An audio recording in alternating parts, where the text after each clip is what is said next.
Hello guys and welcome back है तुम्हारे favourite channel एनिमिटी पे। तो जैसा कि हमने हमारे पिछले पार्ट में देखा था कि कैसे ब्लैक बुल स्क्वाड एक साथ मिलकर वेटो जो आई ऑफ द डार्क सन का एक स्ट्रॉन्गेस्ट मेंबर है उसे हरा देते हैं एंड नोएल और कैप्टन यामी दोनों के एकदम नए और स्ट्रॉन्गेस्ट अटैक्स अनलॉक हो जाते हैं एंड हम पहली बार आस्था के अंदर के डीमन को भी देखते हैं जिसकी मदद से ही आस्था ने वेटो को हराया होता है। लेकिन हाँ, ये मत सोचना कि ये डीमन अच्छा है एंड इस तरह ये लोग अपने मैजिक स्टोन कलेक्ट करने वाले मिशन में सक्सेसफुल हो जाते हैं एंड इसके बाद ये सब खुशी खुशी वापस अपने बेस पे लौट जाते हैं। वापस आने के बाद ये सारे के सारे ब्लैक बुल्स मेंबर बहुत खुश होते हैं सिवाय गॉर्डन के, जिसको ये लोग अपने साथ ले जाना ही भूल गए थे एंड ये बेचारा इतना धीरे बोलता है कि इन सबको इसकी कोई बात सुनाई नहीं देती एंड भले ये दिल का इतना अच्छा है लेकिन फिर भी सब इससे डरते हैं। सुनो तुम सारे गधों, आराम करो, मैं जरा रॉयल कैपिटल जा रहा हूँ। चार्मी, उन सारे आई ऑफ द डार्क सन के मेंबर्स को मेरे साथ लेके चलो। यामी सर, मैं भी आपके साथ चलूंगा। ठीक है चलो आस्था। फिनरल, ओके सर। एंड फिर आस्था, यामी, फिनरल और चार्मी रॉयल कैपिटल आ जाते हैं एंड फिर फिनरल अपनी आवारागर्दी करने निकल जाता है एंड फिर ये तीनों विजिट किंग से मिलने आ जाते हैं। तो तुम लोगों ने वेटो को खत्म कर दिया, बहुत अच्छे ब्लैक बुल्स। यामी,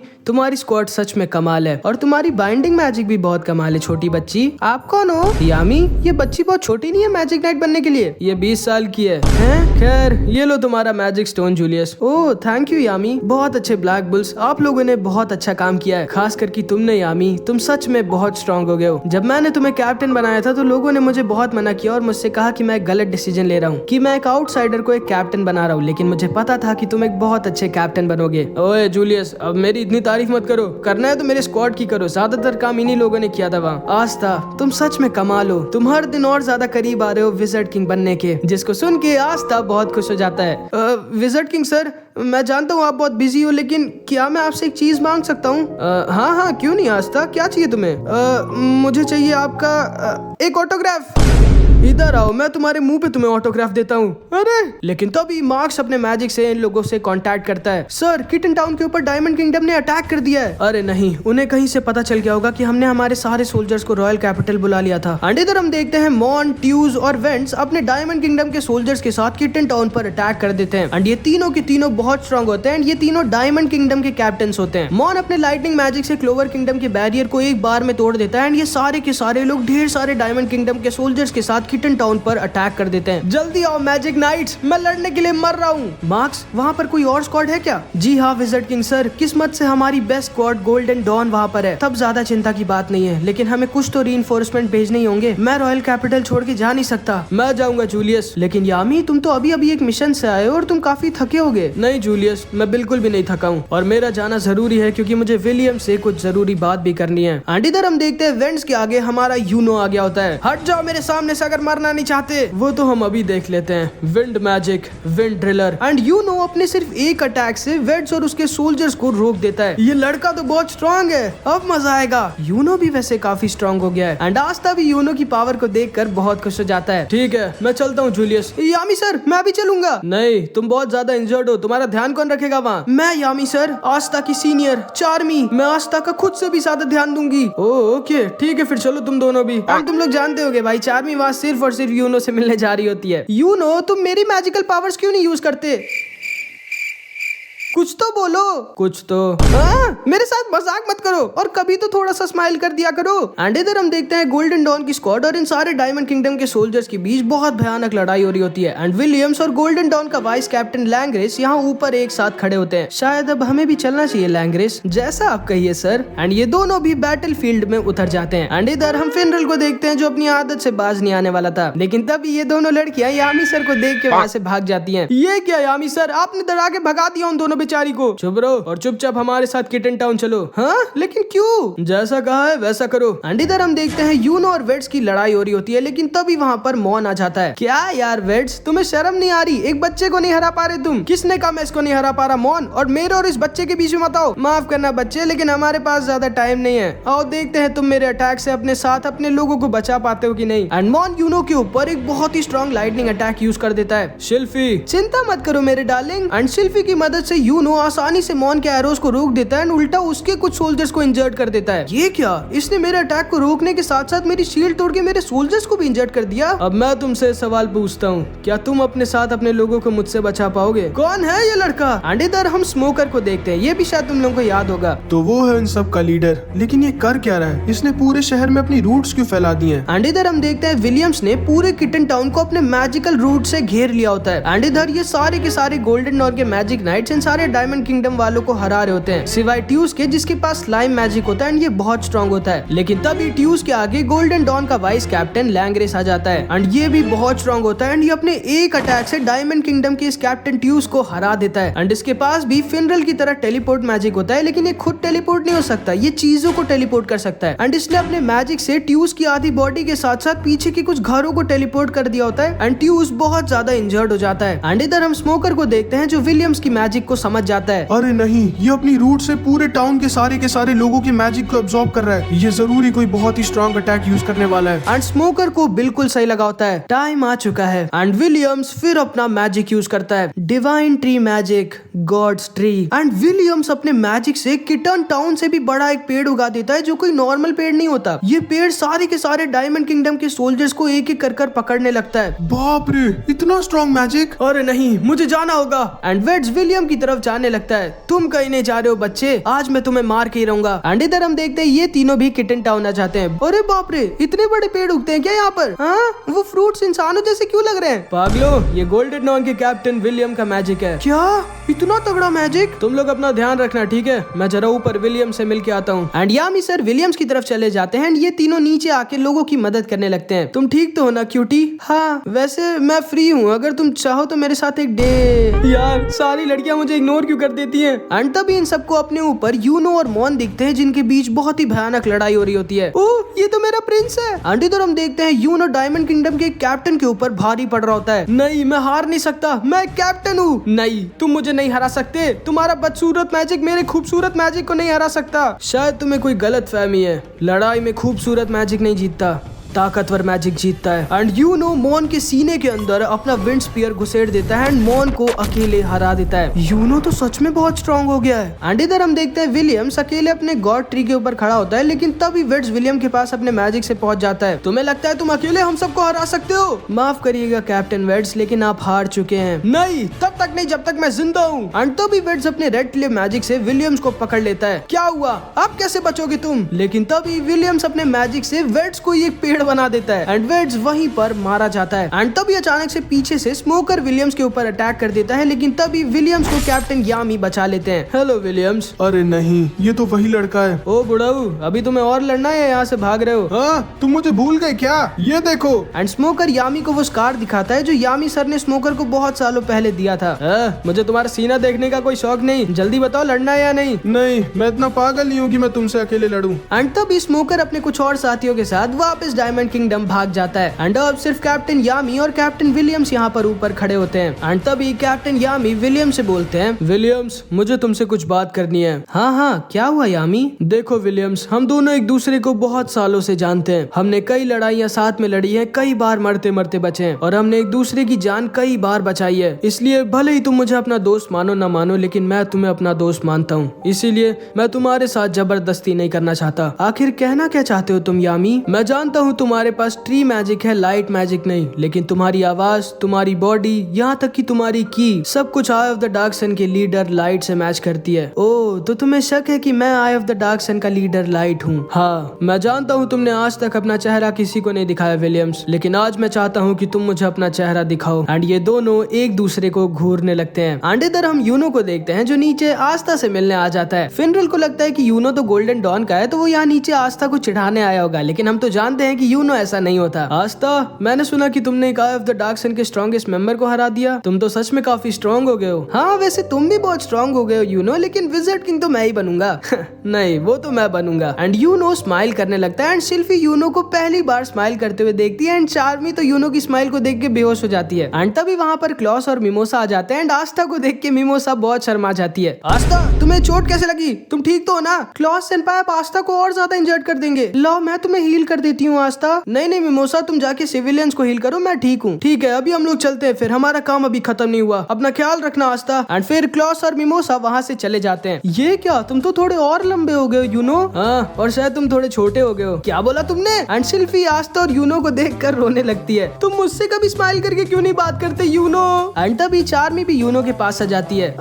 एक्सक्यूज मी, उस दिन आपने मेरा खाना बचाया था, इसलिए मैं आपके लिए केक लाई हूँ। ओह थैंक यू। एंड सिल्फी एक बार में समझ जाती है कि ये लड़की भी यूनो के पीछे पागल है। ओए छोटी बच्ची, दूर रहो मेरे यूनो से। अपनी शक्ल देखी है तुमने? क्या बोला तुमने? तितली? आज मैं तुम्हें पका के खा जाऊंगी। अरे चार्मी सेनपाई, वो कोई तितली नहीं, एक विंड स्पिरिट है। एंड तभी इन लोगों के पास फिनरल भी आ जाता है। आस्था, मेरे ख्याल से अब हमें वापस चलना चाहिए। ये कौन है आस्था? ओ, ये मेरे सेनपाई है, फिनरल सेनपाई। लेकिन तभी इन लोगों को एक आवाज आती है, अरे बड़े भैया आप यहाँ क्या कर रहे हैं? एंड तभी इन लोगों के पास लांग्रिस आ जाता है। एंड असल में ये फिनरल का छोटा भाई होता है। हम तो बहुत सालों बाद मिल रहे हैं ना बड़े भैया, अभी आप थोड़े बहुत स्ट्रांग हुए या अभी भी लोगों की टैक्सी का काम करते हैं, लोगों को इधर से उधर लेके जाना? हाँ, ये बदतमीज लड़का कौन है फिनरल सेनपाई? ये मेरा छोटा भाई आस्था, गोल्डन डॉन का वाइस कैप्टन लांग्रिस। गोल्डन डॉन का वाइस कैप्टन? आप क्या सोच के यहाँ बैटलफील्ड में आए भैया? हमारी फैमिली की और ज्यादा बेइज्जती कराने? वैसे अभी तक तो आपको पता चल गया होगा बड़े भैया कि क्योंकि आप हमारी फैमिली को छोड़कर चले गए थे, इसलिए फादर ने हमारी फैमिली का अगला हेड मुझे बना दिया है। वैसे भी आपके जैसा लूजर हेड बनना डिजर्व भी नहीं करता। चुप है, तुम्हारी हिम्मत कैसी हुई फिनरल सेनपाई से ऐसे बात करने की? इनकी मदद से हम वेटो को हरा पाए थे। रहने दो आस्था, अब मेरी आदत हो गई है लोगों के ताने सुनने की। तुम्हारे जैसे एक ब्लैक बुल मेंबर की हिम्मत कैसे हुई गोल्डन डॉन के वाइस कैप्टन से ऐसे बात करने की? तुम लोग अपनी 2 कौड़ी की औकात भूल गए हो क्या? हाँ, ये लड़का तो बहुत बदतमीज है, इधर आओ जरा फिर मैं बताता हूँ। लेकिन तभी फिनरल इन दोनों को चुप करा देता है। लांग्रिस, तुम्हें मेरा जितना मजाक उड़ाना उड़ा लो, लेकिन मेरी स्क्वाड के किसी मेंबर के बारे में कुछ बोलने की दोबारा हिम्मत मत करना। अच्छा,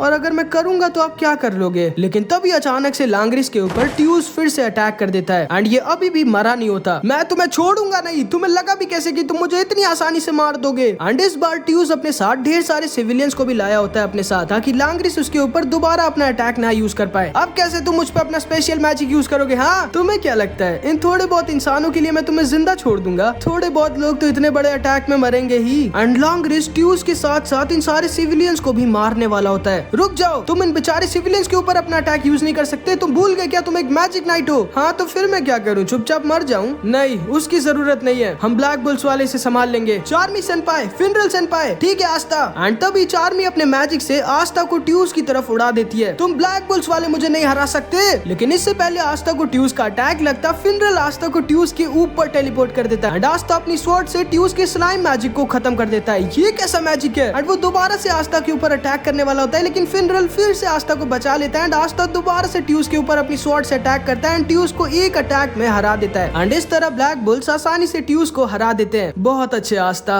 एंड फिर फिनरल लांग्रिस से कहता है, ध्यान से सुनो लांग्रिस, तुम भले ही मुझसे ज्यादा स्ट्रांग हो, लेकिन ये सोचने की गलती मत करना कि गोल्डन डॉन ब्लैक बुल से ज्यादा स्ट्रांग है। एंड इधर हम कैप्टन यामी और विलियम्स को देखते हैं जो बस एक दूसरे को देख रहे होते हैं। एंड हवा बहुत तेज चल रही होती है, लेकिन तभी विलियम्स बोलता है, ठीक है यामी, मैं तुम्हें अपना चेहरा दिखा देता हूँ। एंड फिर विलियम्स अपना मास्क उतार देता है। एंड विलियम्स लाइट नहीं होता, बस इसके फेस पे एक बहुत ही बड़ा स्कार होता है। तो इस स्कार की वजह से तुम अपना मास्क पहनते हो विलियम्स। हाँ। एंड फिर विलियम्स यामी सर को अपना पास बताता है कि क्योंकि जन्म से ही उसके ऊपर ये स्कार था, इसीलिए लोग विलियम से दूर रहते थे और उसे बहुत परेशान करते थे। यहाँ तक कि विलियम्स की मम्मी भी विलियम से नफरत करती थी। एंड विलियम्स का चाइल्डहुड बहुत ज्यादा सैड होता है। लेकिन एक दिन सब कुछ चेंज हो जाता है जब विजर्ड किंग विलियम्स की जिंदगी में आते हैं। वो तुम्हारा मैजिक तो कमाल है। तुम्हारा नाम क्या है बच्चे? विलियम्स। विलियम्स, तुम क्यों ना एक मैजिक नाइट बन जाओ? क्या मैं सच में मैजिक नाइट बन सकता हूँ इस कार के बावजूद? क्या लोग मुझसे डरेंगे नहीं? हाँ हाँ, क्यों नहीं, तुम जरूर बन सकते हो एक मैजिक नाइट। अच्छा रुको, तुम्हें इस कार से दिक्कत है ना, 1 मिनट रुको। एंड फिर विजर्ड किंग विलियम्स को उसका वो मास्क देते हैं जो विलियम्स आज तक पहन रहा होता है। माफ करना विलियम्स, मैंने फालतू तुम पर शक किया। अरे कोई बात नहीं यामी, और हाँ, मैं भी तुम्हें अपना दोस्त मानता हूँ। एंड इधर हम देखते हैं चार्मी और शिल्फी में अभी भी लड़ाई हो रही होती है। ठीक है, अब हमें चलना चाहिए आस्था। ओके ठीक है, अपना ख्याल रखना यूनो, तुम भी आस्था। एंड फिर आस्था, यूनो और चार्मी वहाँ से चले जाते हैं। ओए यूनो, तुम्हें शर्म नहीं आती क्या? तुम उन ब्लैक बुल्स वालों से बात कर रहे थे। नहीं, बिल्कुल नहीं, आस्था मेरा राइवल है। राइवल? किस चीज का राइवल? ओए आस्था, तुम्हारे उस गोल्डन डॉन वाले दोस्त को बुरा तो नहीं लगा होगा कि मैं ये सब बोल आया? नहीं नहीं, बिल्कुल नहीं, और वैसे भी यूनो मेरा राइवल है। राइवल? किस चीज का राइवल? एंड फिर ये दोनों साथ में बोलते हैं, विजर्ड किंग पहले बनने का। शायद तुम कॉमनर्स के अंदर सच में शर्म नहीं होती। तुम लोग सोच भी कैसे सकते हो कि तुम लोग विजर्ड किंग बन सकते हो? लेकिन यूनो इसको कुछ भी रिप्लाई नहीं देता। एंड फिर ये दोनों वहाँ से चले जाते हैं। एंड इधर हम विजर्ड किंग और मैक्स को देखते हैं। सर, हम जीत गए, किटन टाउन अब सेफ है। पता नहीं क्यों मार्क्स, लेकिन मुझे अभी भी कुछ गड़बड़ लग रही है। एंड फिर इधर हम डायमंड किंगडम के बेस पे देखते हैं जहाँ पर एक आदमी बोल रहा होता है, बहुत अच्छे, सब कुछ प्लान के मुताबिक हुआ है, अब टाइम है असली अटैक का। एंड इधर ही हम मार्स को भी देखते हैं। शायद ये भी तुम लोगों को याद होगा। फिर हम देखते हैं हैं आस्था और कैप्टन यामी क्लोवर किंगडम के बेस्ट डॉक्टर के पास जा रहे होते हैं आस्था के हाथों को दिखाने। प्लीज कैप्टन यामी, मुझे डॉक्टर से डर लगता है। मरने से नहीं लगता क्या? चुप हो जाओ वरना मैं तुम्हें मार डालूंगा। एंड फिर यामी सर और आस्था डॉक्टर ओमेन के पास आ जाते हैं जो क्लोवर किंगडम के बेस्ट डॉक्टर होते हैं। हेलो डॉक्टर, इस गधे को जरा ठीक कर देना। हाँ हाँ क्यों नहीं, इधर आओ आस्था। एंड फिर डॉक्टर ओमेन आस्था का अपने वाटर हीलिंग जेलीफिश मैजिक से चेकअप करने लगते हैं। एंड तभी वहीं बगल से फिनरल भी निकल रहा होता है एंड वो चुपके से आस्था और डॉक्टर ओमेन की बातों को सुन लेता है। एंड डॉक्टर ओमेन की बात को सुन के आस्था और फिनरल दोनों एकदम शॉक्ड रह जाते हैं। एंड फिर ये चारों के चारों वापस ब्लैक बुल्स के बेस पर लौट आते हैं। एंड इधर इतने बड़े मिशन को जीतने की खुशी की वजह से इसीलिए सारे लोग फुल पार्टी कर रहे होते हैं। वाह इतना सारा खाना, मैं तो पागल हो जाऊंगी। थैंक यू यामी सर, आपकी जय हो। वाह आज तो मजा आ गई। ओए मैग्मा, मुझे जान से मार के तुम ये मीट ले सकते हो। पागल हो गया? ये देखो तुम सब, मीट पिकॉक। एंड ये सारे के सारे लोग बहुत मजे कर रहे होते हैं। आस्था, तुम्हारे हाथ टूटे हुए इसीलिए शायद तुम खा नहीं पा रहे होगे, इसीलिए सिर्फ इस बार मैं तुम्हें अपने हाथों से खिला सकती हूँ। वो अब मैं अपने पैरों से भी खा सकता हूँ। गरीब कीड़े। एंड फिर ये लोग साथ में बहुत मजे करते हैं, लेकिन तभी आस्था वहाँ से जाने लगता है। ठीक है गाइस, अब मैं चलता हूँ, आप लोग पार्टी करो। एंड फिर आस्था वहाँ से चला जाता है। आज आस्था इतना दुखी दुखी क्यों लग रहा है? हाँ मुझे भी, कहीं उसको भूख तो नहीं लगी है? चिंता मत करो तुम सब, आस्था बहुत स्ट्रांग है, उसे कुछ नहीं हुआ है। लेकिन फिर भी नोएल को आस्था की चिंता होने लगती है। लेकिन तभी फिनरल खड़ा होता है और इन सब से बोलता है, मुझे आप सबको कुछ बताना है। एंड फिनरल इन सबको वो बात बता देता है जो उसने डॉक्टर ओमेन और आस्था के बीच चुपके से सुनी थी। माफ करना आस्था, वेटो ने तुम्हारे हाथों के ऊपर एक बहुत ही एंशिएंट और अनब्रेकेबल कर्स का यूज किया है और तुम्हारे हाथों की हड्डियां पूरी तरह से चकनाचूर हो चुकी हैं। मैं कहना तो नहीं चाहता, लेकिन अब तुम्हारे हाथ कभी नहीं ठीक हो सकते। एंड असल में आस्था के दोनों हाथ खराब हो गए होते हैं एंड आस्था अब दोबारा कभी अपने हाथों का यूज नहीं कर सकता, मतलब वो अपनी स्वॉर्ड तक को अब यूज नहीं कर सकता। एंड इस चीज को सुनते ही ये सारे के सारे लोग एकदम शॉक्ड रह जाते हैं। अरे नहीं, अब हम कुछ नहीं कर सकते। आखिर ऐसा क्यों हुआ? उस बेचारे के पास कभी मैजिक नहीं था और जब उसको फाइनली उसकी स्वॉर्ड मिली तो उसके साथ ये हो गया। आस्था। एंड ये सारे के सारे लोग बहुत दुखी हो जाते हैं। एंड इधर हम आस्था को देखते हैं जो चुपचाप बैठकर बस ये सोच रहा होता है कि आखिर उसके साथ ऐसा क्यों हुआ और क्या वो बिना हाथों के यूनो को कभी हराकर विज़र्ड किंग बन पाएगा। एंड ये सारे के सारे लोग छुप के आस्था को देख रहे होते हैं। आस्था रो रहा है क्या? और अगर तुम लोगों को भी लग रहा है कि आस्था रो रहा है तो तुम लोग बहुत गलत हो भाई। तुम लोग शायद भूल गए हमारे आस्था भाई का मैजिक ही है कभी ना गिव अप करना। एंड आस्था खड़ा होता है और जोर से चिल्ला के बोलता है, भाड़ में गए मेरे दोनों हाथ। किस्मत, तुम्हें क्या लगता है तुम मुझे हरा सकती हो? नहीं, मैं अभी भी गिव अप नहीं करने वाला। मेरे हाथ नहीं है तो क्या हुआ, मैं फिर भी कुछ भी कर बहुत ज्यादा स्ट्रॉन्ग बनूंगा और एक दिन जरूर बनूंगा the wizard king. And in सबको अपनी आंखों पर यकीन नहीं हो रहा होता कि आस्था कितना ज्यादा कमाल है। एंड मैं बता दूं भाई, यही वो सीन था जब मुझे इस एनिमे सीरीज से प्यार हो गया था, मतलब एकदम तगड़ा वाला प्यार। एंड तभी कैप्टन यामी कहते हैं, मुझे पता है इस लड़के में कुछ तो बात है। लेकिन तभी हम वेनेसा को देखते हैं। चिंता मत करो आस्था, मैं एक को जानती हूँ जो तुम्हें शायद ठीक कर सकती है। इसके बाद अगली सुबह हम देखते हैं ब्लैक बुल्स के बेस पे कोई नहीं होता। कैप्टन यामी, सारे के सारे लोग कहाँ हैं? मुझे नहीं पता। लेकिन तभी आस्था को नोएल और फिनरल दिखते हैं एंड आस्था चुपके से इन दोनों की बात सुनने लगता है। ये सारे के सारे लोग कितना झूठ बोलते हैं, मुझे यहाँ काम से जाना है, मुझे वहाँ काम से जाना है। मैं जानता हूँ कि ये सारे के सारे लोग आस्था के लिए इलाज ढूंढने गए हैं, जिसको सुन के आस्था एकदम शॉक्ड रह जाता है कि इन सबको कैसे पता चल गया। आखिर सारे के सारे लोग गए कहाँ हैं? देखो, गॉच और गॉर्डन रॉयल लाइब्रेरी गए हैं आस्था के लिए कुछ इलाज ढूंढने। लक और मैग्मा डायमंड किंगडम चले गए हैं वहाँ के बेस्ट डॉक्टर के पास। एंड चार्मी और ग्रे दुनिया के सबसे खतरनाक फॉरेस्ट में गए हैं आस्था के लिए कुछ जड़ी बूटी लेने। एंड इन सब की बातों को सुन के आस्था सोच रहा होता है कि ये सारे लोग आखिर उसके लिए इतनी मेहनत क्यों कर रहे हैं। किसको लगा था कि हमें आस्था के लिए इतनी मेहनत करनी पड़ेगी? सही कहा, जबकि आस्था एक पागल, एक बुद्धू और एक मैजिकलेस गधा है जिसके पास बिल्कुल भी दिमाग नहीं है। एंड आस्था को उसके पास्ट याद आने लगता है जब सारे लोग उसका मजाक उड़ाया करते थे। तुम्हारे पास मैजिक नहीं है, जिंदगी में कुछ नहीं कर सकते, तुम्हारे पास मैजिक नहीं है।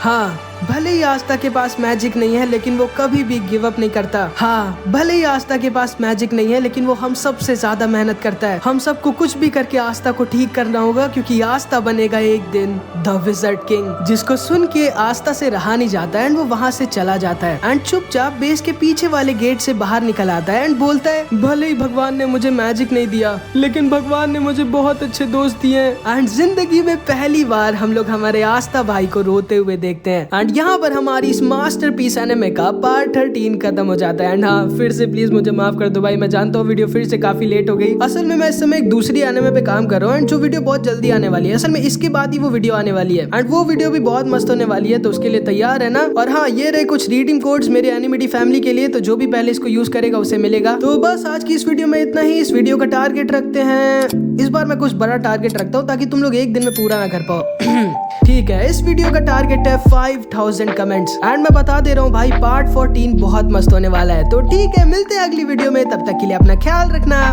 Bye bye.